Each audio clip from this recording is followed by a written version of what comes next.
بسم اللہ الرحمن الرحیم۔ السلام علیکم۔ قرآن کا معجزہ سورۃ الرحمن سے شفا۔ کیا سورۃ الرحمن میں تمام بیماریوں کا حل یا علاج موجود ہے؟ جی ہاں، قرآن پاک کا ہر لفظ شفا ہے۔ بعض عملی تجربوں سے بھی ثابت ہو چکا ہے کہ کائنات میں کسی بھی فرد کو کسی قسم کا کوئی عارضہ لاحق ہو، کوئی ذہنی الجھن یا کوئی قلبی بے چینی ہو، کالا پیلا جادو ہو یا جینا سیب کا سایہ ہو، سورہ الرحمن ہر ایسی تکلیف، بدبختی اور نحوست کے لیے تیر بہدف ہے۔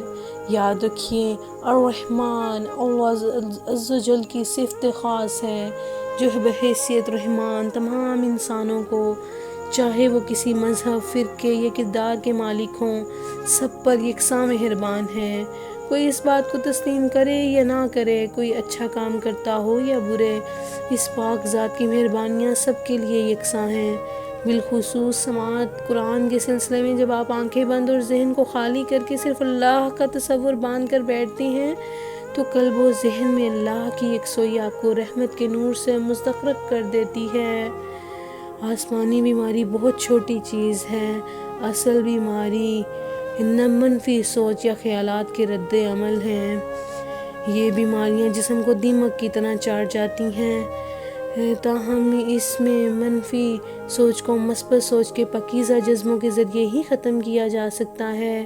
سید عالم حضور صلی اللہ علیہ وآلہ وسلم نے ارشاد فرمایا، بے شک بہترین دوست اور وفا کرنے والی پاک ذات صرف اللہ کی ہے۔ ہر شے اللہ تعالیٰ کی ملکیت ہے، جو بھی اسے سچے دل سے پکارتا ہے وہ اس کی داد رسی کرتا ہے۔ ایک اندازے کے مطابق اس سورہ کی برکت سے اب تک ہزاروں افراد فیض یاب ہو چکے ہیں۔ بہت سے مشاہدات کے بعد ثابت ہو چکا ہے کہ سورہ رحمان میں بہت سی فضیلتیں ہیں۔ اس میں تمام بیماریوں کا علاج موجود ہے، جو لاعلاج مرض تصور کیے جاتے ہیں، جو موذی ہی نہیں مہلک بھی ہیں۔ اگر ہم دین کے قریب آ جائیں اور اللہ کو یاد کر کے اس کی ہدایات پر عمل کریں تو ہمارے بہت سے مسئلے حل ہو سکتے ہیں۔ یقیناً قرآن پاک میں ہر طرح ہماری مشکل اور مسئلے کا حل چھپا ہے۔ ہم کوشش کریں کہ اپنے دین اور قرآن کو جانیں تو یقیناً ہمارے لیے یہ عمل باعث نجات ہوگا۔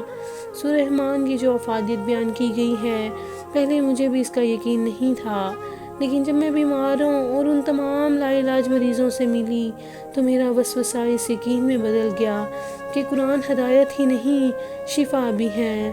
ہم چونکہ بھٹکے ہوئے ہیں اس لیے ریسرچ نہیں کرتے، ورنہ ہم آج جن شدید مشکلات کا شکار ہیں اس سے نکل سکتے ہیں۔ اور اس سے نکلنے کا ایک ہی راستہ ہے کہ ہم نہایت اخلاص کے ساتھ قرآن پر ریسرچ کریں اور اس سے سیکھیں کہ اللہ تعالیٰ نے ہمارے لیے اس میں کیا کیا خزانے چھپائے ہیں۔ یہ ہم پر حیاں ہو گئے تو شاید ہماری دنیا و آخرت دونوں سنور جائیں گے۔ اپنا تبصرہ ضرور بتائیے گا، چینل کو لائک اور سبسکرائب ضرور کیجیے گا۔ تب تک کے لیے اللہ نگہبان۔